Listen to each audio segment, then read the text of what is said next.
One. All those people.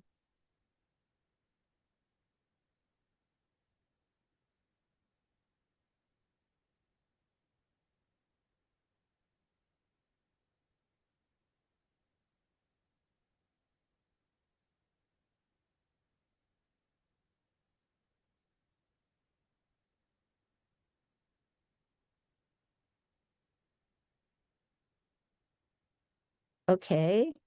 Um, I see us on Facebook. Now I need to see us on Zoom.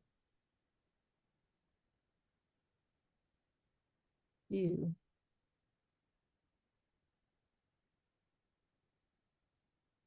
Oh, Katharine, I'm sorry. I see us, but I've lost us. Oh no, we're like in an alternate universe. We are. We fell through the wormhole. I'm trying to figure out how to work around this because I will need to admit people. That's the whole thing. And Right. I don't want to shut it down and start again. Pick up where you left off.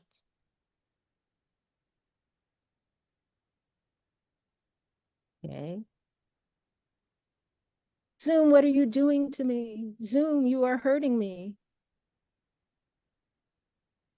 There we go. We're good. That much is good. That is very good.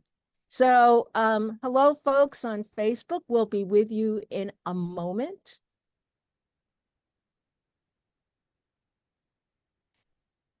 I'm admitting our guests.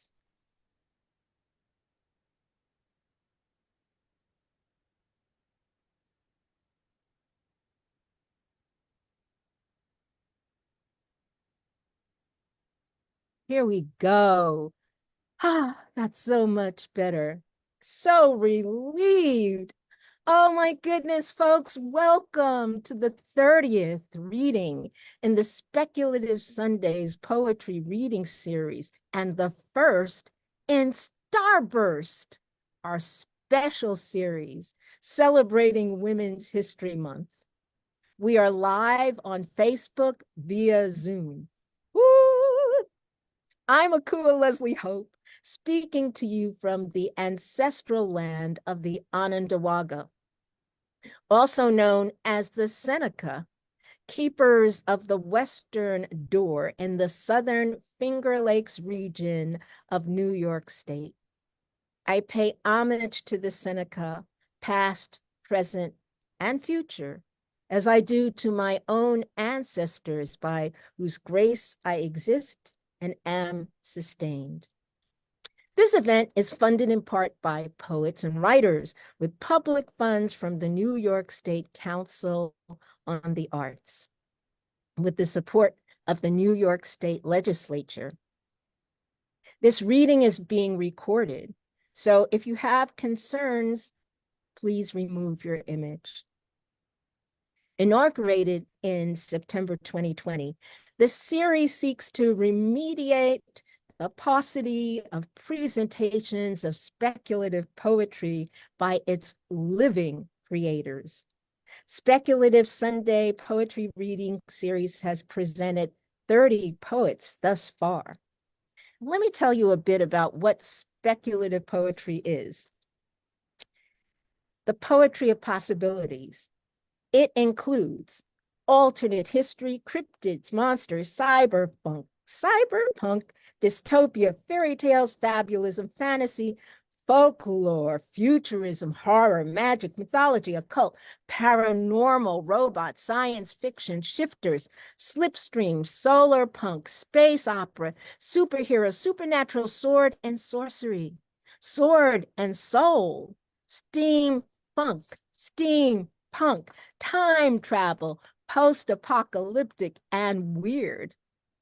It takes all poetic forms plus one of its own called sci-fi coup. Hold on a second. I want to record this.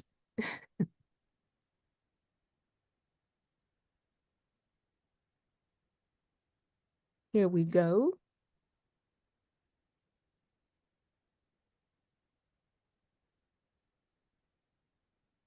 Okay, and it announced itself. I don't know if you heard that.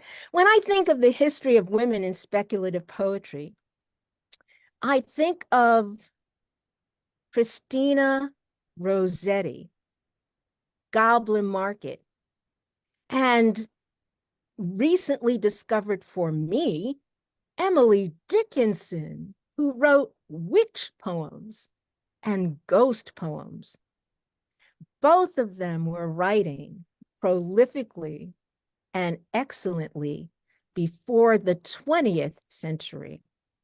So here we are in the 21st, and tonight's poet is Katharine Quevedo, who was born and raised just outside of Portland, Oregon, where she works as an analyst and lives with her husband and two sons. Oh, how marvelous. Her poetry has been nominated for the Pushcart Prize and the Riesling Award. She received an honorable mention in the Helen Shabel International Sonnet Contest. I love sonnets, and has been long listed for Kingdoms in the Wild Annual Poetry Prize. Her poems have appeared or are forthcoming in Asimov's Apparition Literary Magazine, Heroic Fantasy Quarterly, Old Moon Quarterly, and elsewhere. Her debut mini chapbook, which is now available for sale online today, The Inca Weaver's Tales, is I can't say forthcoming, it's here now from Sword and Kettle Press in their New Cosmologies series. That's a fabulous title for a series, New Cosmology. The Inca Weaver's Tales traverses a fabled landscape inspired by Ecuadorian and Peruvian folklore in rich cyclical verse that mimics the interconnected nature of humanity and divinity as a whole. Welcome, Katharine.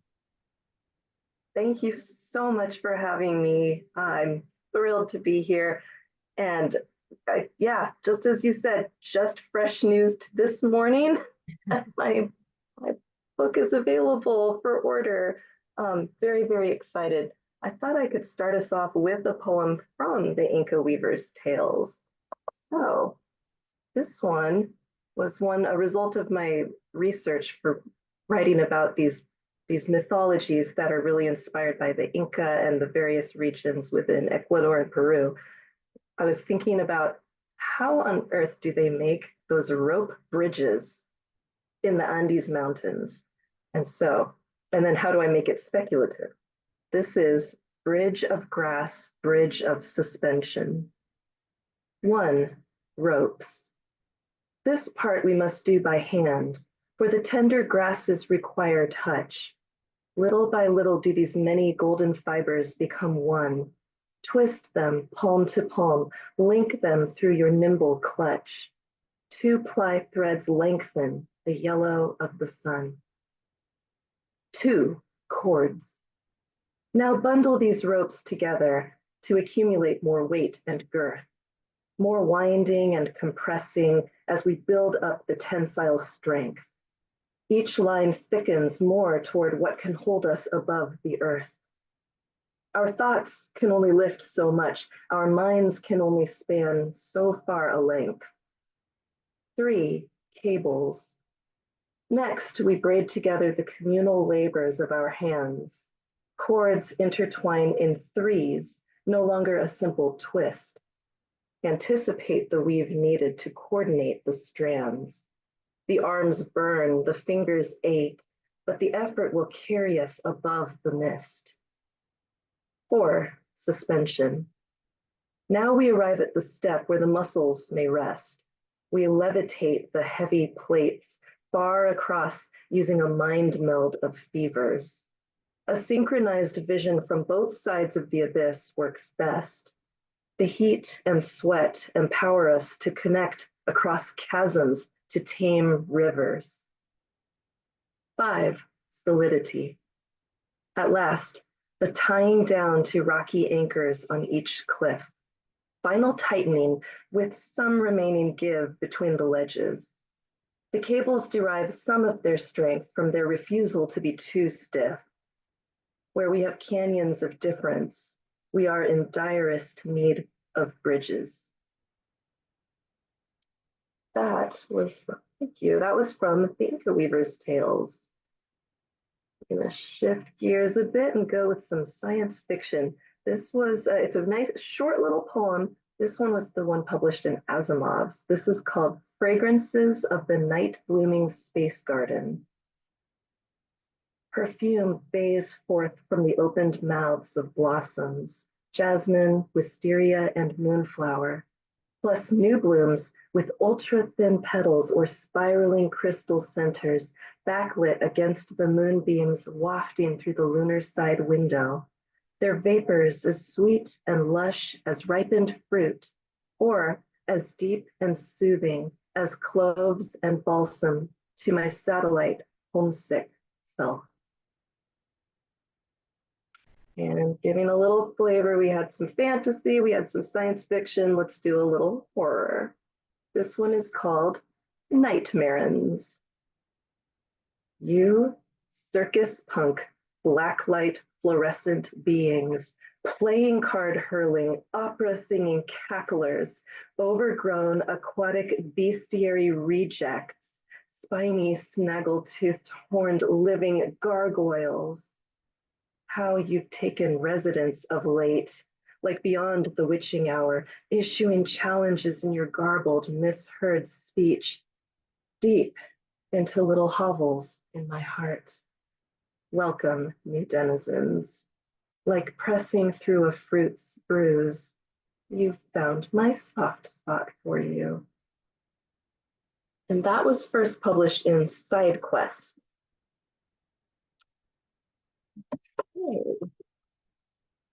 And Akua, I also love sonnets. I'm going to share Sonnet of the South American Sphinx. And this was first published in Honey Guide Literary Magazine. She spreads her condor wings and never blinks her talismanic liquid copper eyes. Her jaguar body stretches as she lies beside the mighty Amazon and thinks about her unmet thirst. She never drinks. She hunts whatever traveler she spies, then sinks her silver fangs into her prize, unless they solve the riddle of the Sphinx. Her riddle lives in quipus, in the knots the Inca tied, their secret language some have spent a lifetime trying to understand. They see the answer hides among the spots upon her fur, a mottled, rippling crumb of thought, unlocking every knotted strand. And that one, I really look at the Inca Weaver's Tales as kind of like a spiritual successor to this poem. This was me first thinking of mythology and how to put that South American lens on it.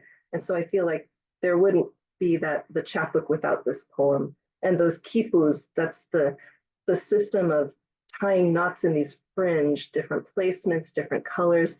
It essentially was their recording device, their tracking. They didn't really have a writing system, and it's very mysterious. We don't have a way to unlock it. So what a riddle right there.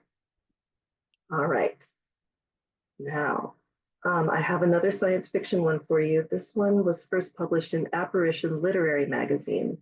And this one came about, I interviewed my dad about his experience with kind of like the Latin American equivalent of a Sweet 16 when you turn 15 and you have the Fiesta de Quinceañera. So then just thinking what that might be like for some futurism. So this is backward compatibility, Quinceañera on a generation ship. By the time you receive our message, you should be turning 15. If we calculated correctly, this is rocket science after all. You're a young woman now. Now, such a strange concept, since we'll all have aged much more than you. We hope the dress fits, the one your parents agreed to pack before launch. the one the color of nebulae viewed through a telescope, enhancing what human eyes cannot see, magentas and reds, the increasing wavelength of light. We imagine your first dance, gowns swirling around you as you hurtle between stars. La Familia misses you. You haven't had enough time to miss us, but todo está bien. It has to be bien. What other choice have we? We wish we could wish you a happy sweet 16 in one more of your years, but that will be up to our children and their children and the backward compatibility of our technology with yours. We have faith that la sangre runs as wide as it does deep, magentas and reds flowing between stars, of vibrance waiting to reward the right lenses.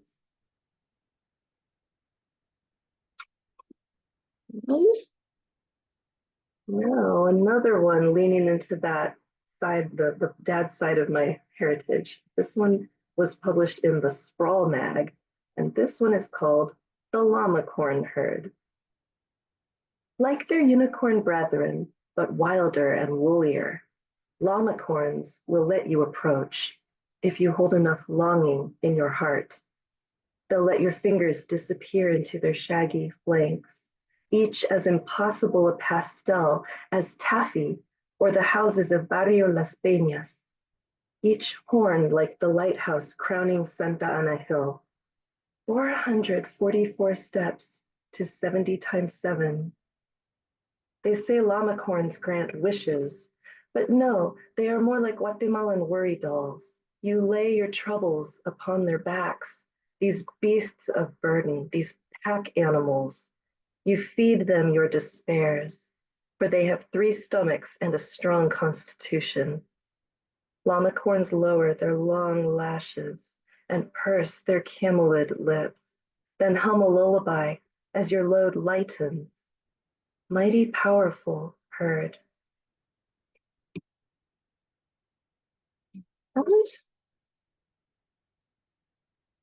I'm going back to another sonnet here. Um, this one is based on my favorite Shakespearean story. I have to say, I'm not like the biggest Shakespeare fan. He's amazing, but I really have a soft spot for A Midsummer Night's Dream. And it has fairies, it has magic and spells. I mean, it's just fabulous. And so I focused on a very, very side character, but wanted to do a little bit of a little speculative twist on it. So this is from the Minison Project's Sonnet Collection series. This is called "O Sweet Child, When Titania Speaks Thy Name." O sweet child, when Titania speaks thy name and bids thee call her mother, dost thou hold thy tongue? Or hast thou grown so charmed and tame that thou obey'st the fairy queen? Untold thou wear'st a floral crown, untold thou cling'st to shrewd Titania's moonlight robe. She lied about why she purloined thee from a king. She knows firsthand just how thy mother died. O changeling, snatched from distant human throne, thy rightful home, to splendrous fairy court, how couldst thou let her claim thee for her own, and Oberon exploit thee for his sport? Thou will, in time, become a gracious host to me, thy true and constant mother's ghost. And then staying with some women from literary background, or in this case, some mythology. I loved studying the Odyssey when I was younger. Again, the mythical creatures, the quests, what's not to love? And so I wrote a poem about a character who, again, is just featured a little bit, but I like doing those little dives into those side perspectives. There's a lot to mine there. So this one's from Non-Binary Review. This is called Calypso Riddled.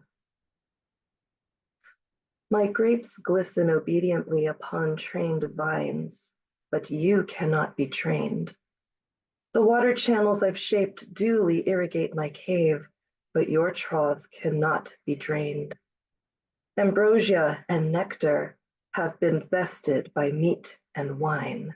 For you, Odysseus, my would-be slave, resist the divine. Who's truly captive when they captivate the captor? Go on, chop down my tree. Here, augers for your raft. Bore holes in the wood like you have done to me. Who flees an immortal's embrace and thus has trapped her? You, Odysseus, moving on for good, ending my chapter.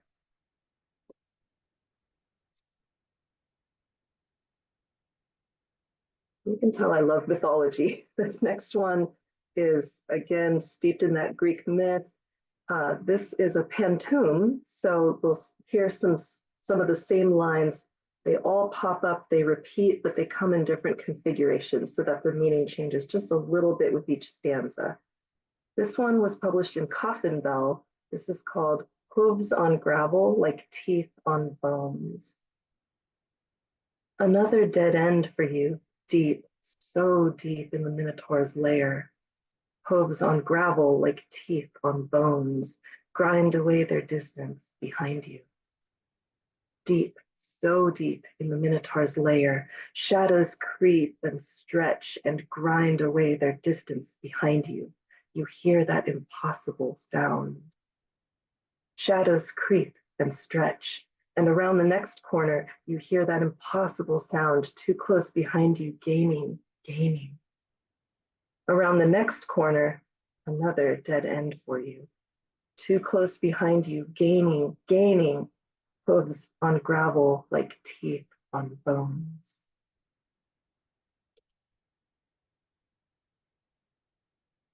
And so here's one, it's called Rhizomorphs, and this one was from Terse Journal. So there's a park in Oregon that hosts what I believe is considered the largest single bioorganism, I believe, and it's a massive fungus. And it just sounds fascinating to me. So of course I had to do something speculative with that. You can't see the shape on the page, but basically each line grows and grows. And it's it's something I did in one of my books in the one of my poems in the chapbook as well. There's one in there about a lunar eclipse, and so I did where the first stanza shrinks away and then the second one grows back. So sometimes it's fun to play with the shape. So this is Rhizomorphs.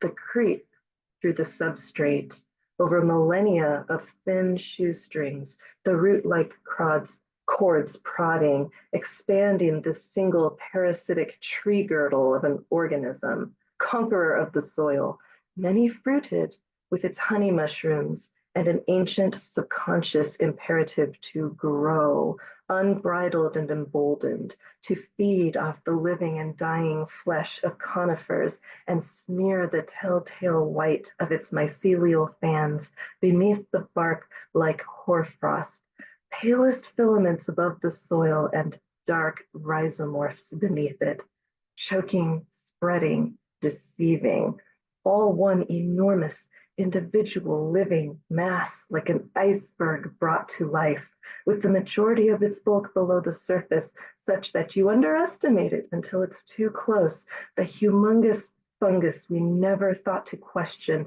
and never dreamt would arrive at some semblance of non-artificial intelligence, escalating, accelerating, intensifying everywhere.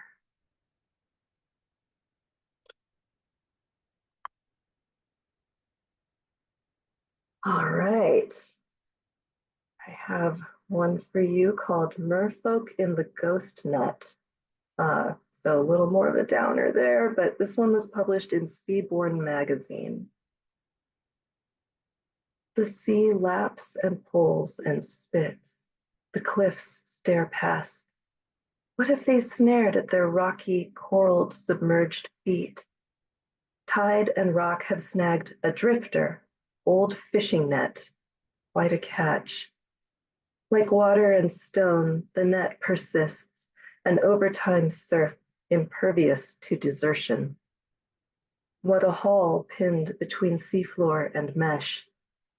Cephalopods, tentacles demoted to theory, feeble against plastic fibers. A sea star's final grasp, immobilized arms mid-curl around the netting. Merfolk in the ghost net, scales iridescent, eyes no longer so, sunken, stilled. Beautiful things lost between irresponsibility and faceless mineral apathy. The sea laps and pulls and spits. The cliffs stare past.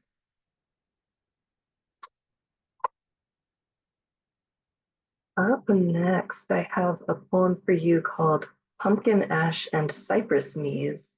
This was first published in Boudin by the McNeese Review. They had something themed around It Came from the Swamp, which, I mean, come on, we need some speculative poetry going on with some swamp business. So, and this was inspired by a trip I got to take to New Orleans, which was fascinating and beautiful, and I would love to go back someday.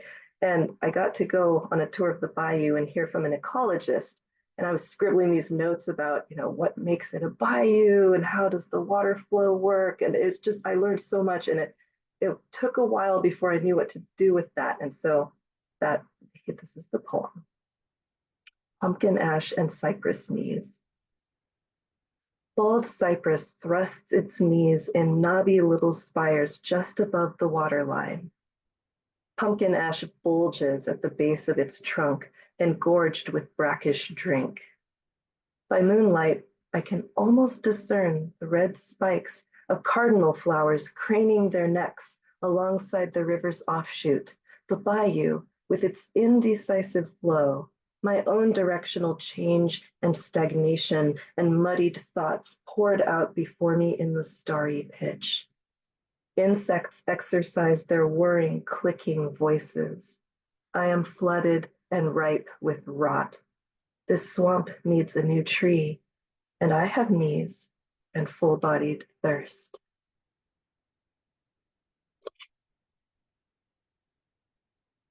I love the terminology in nature that we can play off of, and cypress having knees and like all these neat things. And so here I have another poem from the Inca Weaver's Tales, and this also was inspired by nature and growth and researching how they farmed up in these remote craggy mountains, and we're just now kind of rediscovering how efficient a lot of that was with the water, and it's fascinating. So this is called Rise Up, Mother Grain. I conjure you through flatness and slope, my voice echoing and radiating up the hillside, upon the stepped stripes of agricultural terraces and irrigation canals sealed tightly with stone and clay. Drink of the mountain springs, mother grain. Eat of the sun's riches and the soil's minerals, that we may eat of you. Grace us with your hardiness toward frost and salt, and nourish us. You rise up, mother grain, you of the quinoa eyes and blossom hair. Welcome to the rich embankments of your realm. So I'm going to do one more from the Inca Weaver's Tales. Again, just coming out of the research with all the metal work that they do and how much skill there was. Even by the time the Spanish arrived and saw how skilled the metal work was in these indigenous civilizations, it was pretty remarkable. And there was a lot of religious importance for them too. But this one is called Sweat of the Sun, Tears of the Moon. Hammer the gold, the sweat of the sun, inlaid with spondylus shell. Emboss the silver, the tears of the moon, displaying where they fell. Blast your breath into ovens of clay for an alloy of metal and air. It waters the eyes and beads the forehead to stoke the fires and pair the lungs' exhalation with metallic consecration of godly glandular descent. Mix bismuth and bronze, but avoid a blend that brittles when it's bent. To meld is to strengthen in skillful hands only, and to learn is to honor the past. To harden is to grow, and to bend without breakage or fracture is to last.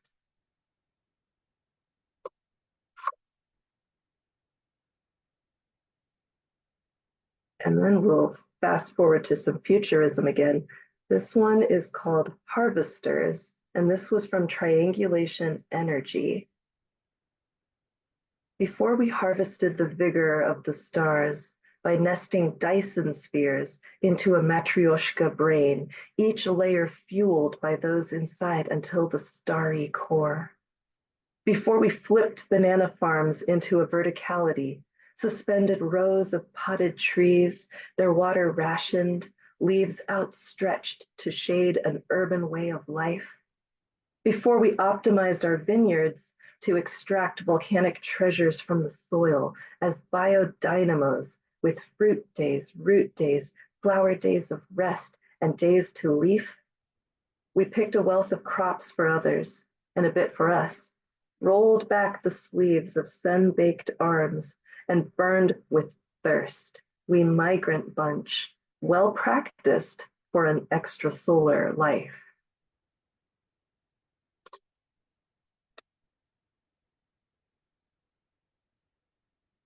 And then bringing it back to some mythologically inclined, I would say. I love mazes, labyrinths, I mean, all of it. So this is one from Coffin Bell. This one is called The Banquet at the Center of the Maze. Who has set me a place alone at this rough-hewn table where stone walls meet in their mossy fineries? Who fashioned the golden platter of shield-like hammered metal? Who plucked the poisonous maize fruits and arrayed them glistening like oils and perfumes in bottles of their own dewy skin? Who furnished the bronze paring knife to slice the maize fruits tissue thin? And why do I picture my own layers cut translucent, epidermis and everything below? Most of all, who carved my name into the table's wood?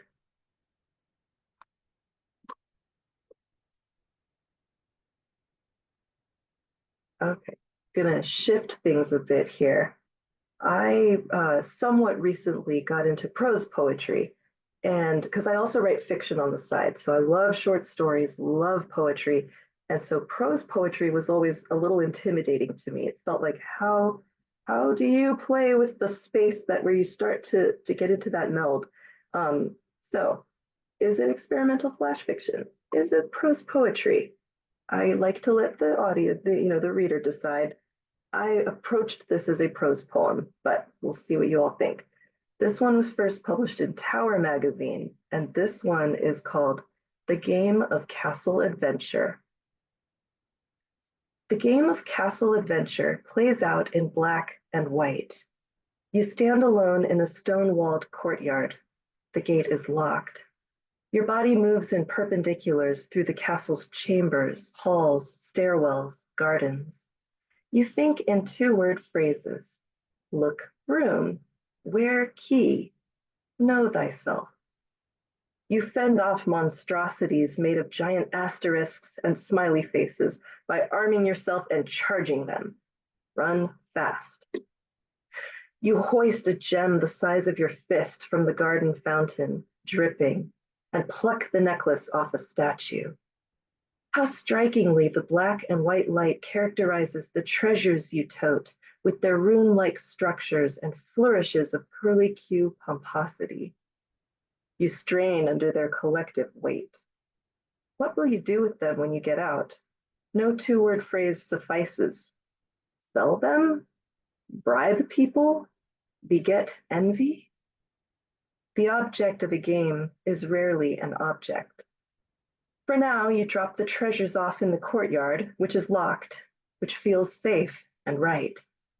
Your riches accumulate in rows, a crown, a goblet, a sculpture of jade, that gemstone the size of your heart, an hourglass. A funny thing happens when you drop hourglass. It shatters right there on the flagstones. Time roils and stretches As the sand rolls out from its cage of glass and gold, you find thyself picking up your rows of loot and marching back into the castle, backward, but with monumental intention. This feels safe and right, this redistributing of all the spoils among the passageways, the looping of the necklace back over marble shoulders, the protective splash of the fountain's waters over the gem, like your heart nestling into its rightful cavity. Even the resurrection of the monsters, you grow less and less burdened. Last, before returning to the courtyard, you unpocket the master key, the one that can unlock what even the dungeon key cannot, the one that would make quick work of the gate, the one you've carried all along or else picked up along the way. Drop key. You do it in a place too dark and lonely to worry about, your favorite kind of place. Now you're ready. Unwarp time. The hourglass mends itself. You stand alone in the stone-walled courtyard, in black and white. The gate is locked. I love me some time loops, I have to say. Okay, here's a little bit of a cosmic horror piece from an anthology called Interior Skies. This one is called The Universe's Edge. The universe has no edge, they claimed. Not so. I've seen it for myself, crouched upon its dancing border of darkness and dust, in swirls of onyx black and cotton candy pink, raked my fingers through the cold, sticky mess, leaned forward until my cheeks and chin tingled with dread and fascination, until I licked my chops at its closeness. How far can you tilt until you fall? They lied when they said the universe has no edge, for I live in it.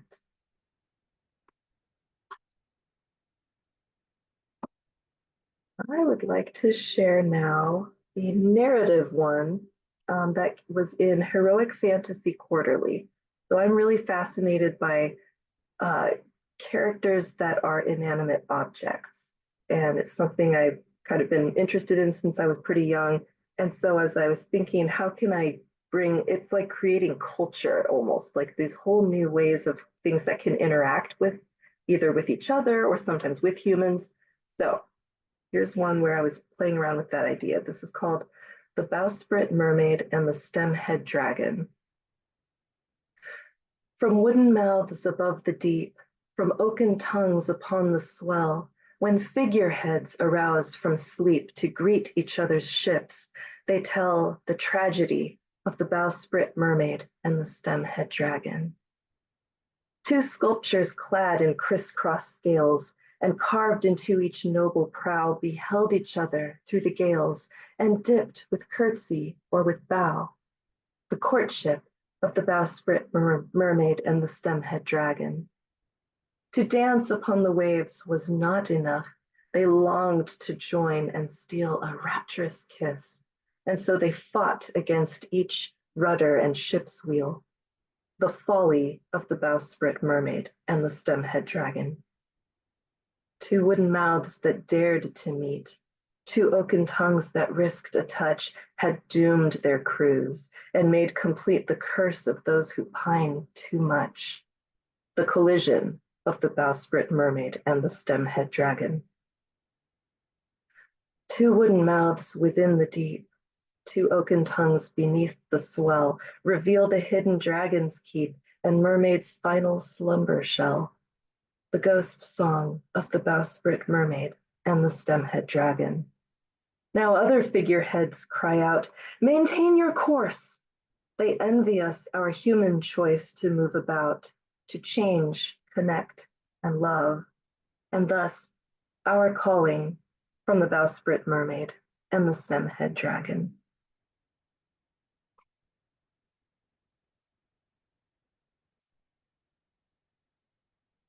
And so this next one is from Honey Guide Literary Magazine.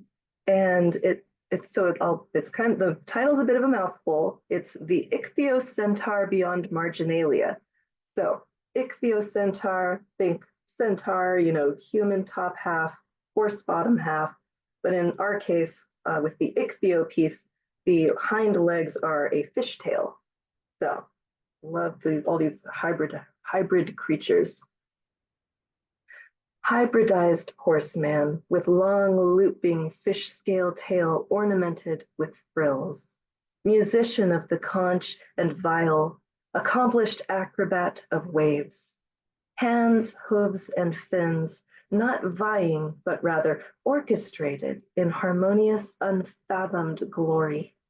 He lives on the edges of maps, lovingly drawn in warier times when we unhybridized humans knew so little about the deep and distant, but we knew we should imagine.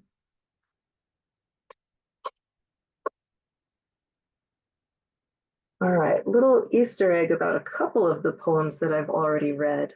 They are about video games, and I love writing video game poetry. Sometimes it's speculative, sometimes it isn't. So I'm going to share one that is from the mini zine. This is called Zelda 2 Boss Fight, and it's a sonnet. I throb the first time Horsehead swings his mace, but later, by the time I reach the third of Hyrule's bosses, I have learned to gird myself with magic, blunt the sting. I brace myself for new attacks, the grueling chase through further temples melding in a blurred array. The horrors of the Thunderbird, splayed pinions and a snarling wraith-like face. Then, finally, my shadow. Is it me, or does a face-off with myself, although an evil version, indicate that I, the hero, am my own worst enemy? I recollect the battles blow by blow. I wonder, did they really have to die?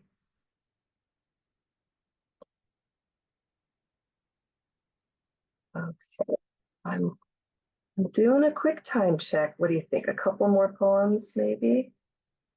One more. Okay, I'm gonna finish us off with, while we're on the video game thing, I have one more Legend of Zelda one. So there's a side character from the game Majora's Mask. That's one of, I love that one. And that's a time loop. So there you go. There we're connecting. But there's this character, you wear these different masks, you transform in the game. And anyways, side character, this one's from Side Quest. This is called The Deku Butler's Son. Will no one blare the Deku pipes, the five-belled horn? We need a dirge. The Deku butler comes to mourn his son, that tragic tree husk, wood face topped with leaves, those sorrowed, hollowed eyes. The Deku butler grieves alone. He kneels before that shell, its soul torn out and carved into a mask of transformation, wooden, starved of closure, like that moment when the heart piece breaks apart from whole. The prostrate Deku butler aches alone. But we've each been the Deku butler's son. We've borne his likeness like we've taken other shapes. We've worn his face, embodied him, a hapless, stunted shrub. We came into this land reduced into a scrub alone. What privilege to change appearances. We've worn his face. Resound your Deku pipes, the five-belled horn for him. This instrument shall not remain unblown today. The Deku butler does not grieve alone. Thank you so much. Thank you, Katharine. Oh, I want to switch this view, but I'm not knowing if it's going to let me go back and forth. It's not offering it to me anymore. All right, so I won't be talking a lot. I wanted to ask you some questions, and I was hoping there might be some questions from the audience in our last 10 minutes. And when you talk, you'll reappear. So anyway, I wanted to ask more currently, why do you like sonnets? What is it about sonnets that you like? And I wanted to comment that I so enjoyed your unabashed, unafraid embrace of rhyme, since among a number of poets, that's like verboten. I too love rhyme. And so I hope you just comment on those two things, sonnets and rhyme.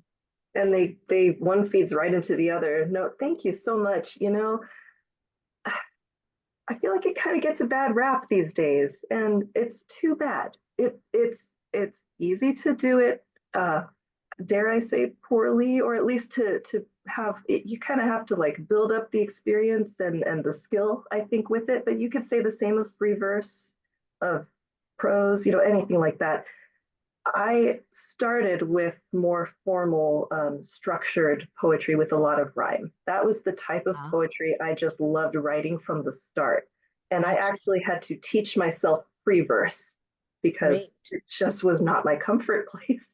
So I'm always looking to see what new challenge is there for me. Like I struggle with sestinas. I that those are Sestinas so are hard. joyful. They're so joyful. You're so lucky. I wish I felt that way. I need to Well, get okay, let me comment on your Pantone. Your Pantone was so powerful because you used the form to further the story. And so that's the whole thing. You were brilliant at it. I hope everybody noticed that. Um, that was early on. That was poem number 9, the hooves on gravel one, because that repetition built the dread, right? Um, so Sestina, in the same way you've mastered, or at least expressed a mastery of Pantun and sonnets, I will say this about Sestina: pick words that you want to reuse, or pick words that use your story, and then you fill in the blanks. no, I need to try that. Okay, you're inspiring me, Akua. I'm gonna try for you. Um, I didn't read either of them, but I've done a couple of triolets, and that was a form where because that one you have They're like hard. I they're think really hard. They're they're hard. Yeah, super short. You have a but line I that love repeats them. like a refrain, and you have to just yeah, it's like you have to if the right line presents itself, for me at least, Yes, this is how I was able to do two of them. If the right line presented itself and suddenly I could see how I could repeat it and exactly. do different things each time. And I think you're right. With a pantoum, it felt like it made sense to write about the labyrinth and feeling lost and hunted because there's repetition. It's disorienting, and it's just hopefully yes that build to your question about sonnets. I need to figure. Okay, maybe I'll put on my blog or something the person's name because I want to give credit where it's due. But I read this interview with a poet who was talking about sonnets and made this comment I thought was fascinating. It was something to the effect of the sonnet is the least lonely form of poetry because it comes with that volta that turns at the end is it creates a dialogue within itself. Isn't that just I've never thought of sonnets that way, but I think of that turn now as being a way that it's talking, you're For providing. me, that's the hard part of haiku, is the idea that you're doing a turn, but in 3 lines. So maybe, trying and failing at haiku, or, and sci-fi-ku, maybe I should do more sonnets because there's more space for the volta. There's more space for that aha, that Right. that change.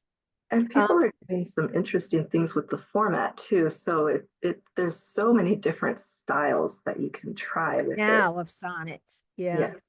I wanted to get back to Inca Weaver's tale. Oh, we're so running out of time. I wanted you to talk more about Inca Weaver's tale and why. And I must say, I was looking at PBS and saw and started to almost cry, even though it's not my history, that the uh, that the plateaus had this unbelievable, brilliant, for want of a better word, plumbing, how the water came down the hill and where it collected and where it expanded. And they had some shots of it. And you referenced that in passing when you were reading another poem. So for me, this is just distant inspiration. Can you tell us more about why Ecuador and Peru were Yeah, our focuses for you? absolutely. So my father was born and raised in Ecuador, and so that's that's that side of my lineage. And then on the other side, my mother's German American, and so I've been trying to find ways to like bring in this meld. There's such distinct cultures, but yet I'm living like both. It's been kind of neat to think about that as an adult because when you're growing up, it's just kind of what you see in your household. It's what you learn about yourself through your distant relatives, things like that. But really, it's part of my heritage, and so it's been wanting to understand it a little bit better. Um, I've gotten to travel down there a few times, and every Wow. time is just amazing. I mean, I haven't been to Peru, but I have been to Ecuador, and it's such a beautiful country. And I just want people to think about it, hear about it more, understand all the different um, types of ecosystems that it encompasses. And I think a lot of it is just me trying to understand the family roots and trying to bring the perspective of me as somebody who's being raised a little bit away from it, but wanting to understand it, wanting to bring others to it. Why a weaver? Um, I've got a bunch of looms. And so it's interesting to me that someone would actually write poetry about a weaver, especially if you're reflecting back on that history of all the occupations you might have chosen. You didn't pick the goldsmith or the metallurgist or the architect or so tell us more about why the weaver. Sure. So for the New Cosmologies series, so mine's one of 11 chapbooks in the series. It's through Sword and Kettle Press, who are amazing, and so they do feminist speculative poetry and Mm. fiction. And so for the feminist angle, I really wanted to put women at the center wherever I could. The goddesses, the women being involved in all these crucial parts of the day-to-day work. And so the weaving was Yay team. it, yeah, right. And here we are for Starburst, Women's History Month. So um, first of all, weaving also made a big impression on me because the times that I've visited Ecuador and gone to some of the open air markets, you just see the colors. They're everywhere. And it's the distinct patterns and the craft that goes into it, how that Mm. gets handed down. And then there's something deeply symbolic about it too, of things winding together. And that was what I was trying to build up with the bridge of grass, bridge of suspension, is you start with these smaller weavings or twistings, and then you're braiding them together and things are getting stronger and more intertwined. So I think it was also as I was researching the culture and the mythologies, the weaving was very valuable there. There were different types of yarn depending on if it was like alpaca or vicuña or there. So, and the finest weavings were reserved for sacrifice. And so, New Oh, Cosmologies is also about beginnings and endings. So, the final poem in there is about sacrifice. So, wow. That's so beautifully connected and deep. okay. Does the mythology at all include the idea of the fates?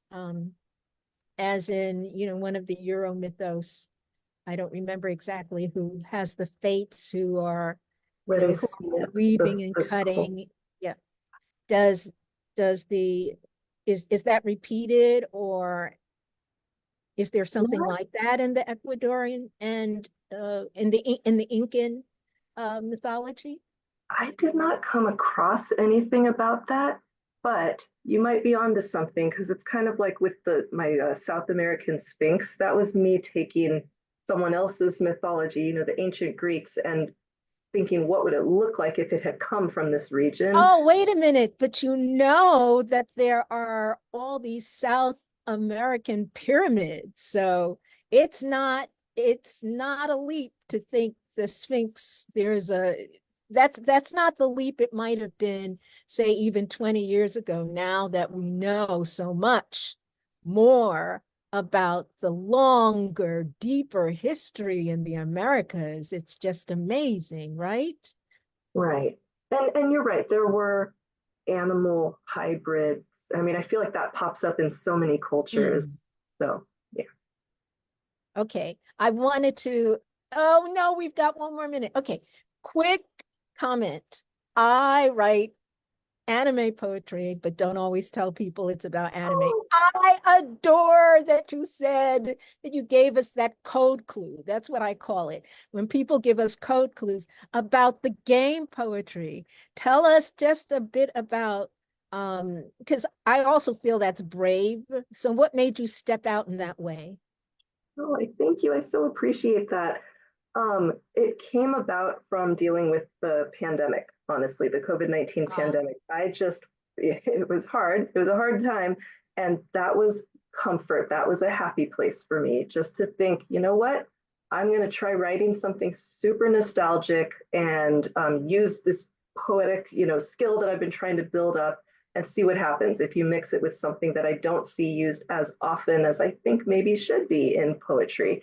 So that was what got me interested. I was also inspired by, I think you had her as a guest before, Janine Hall Gailey. Yes. It's one of my favorite poets and living poets, and she's so good at mixing and sprinkling in pop culture with, with Yes. mythology and folklore and with health and the very personal topics and making something so beautiful and unexpected. So that also inspired me to try my version of that.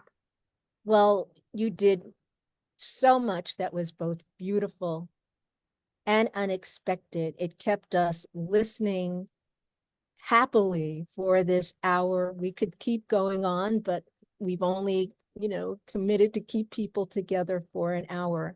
So I thank you all for being here. Praises to Katharine Quevedo. And please look for the Inca Weaver's Tales. I'm definitely getting my copy. I've been awaiting my copy. I'm excited for her. Congratulations. Peace, be well, and good night. Thank you so much.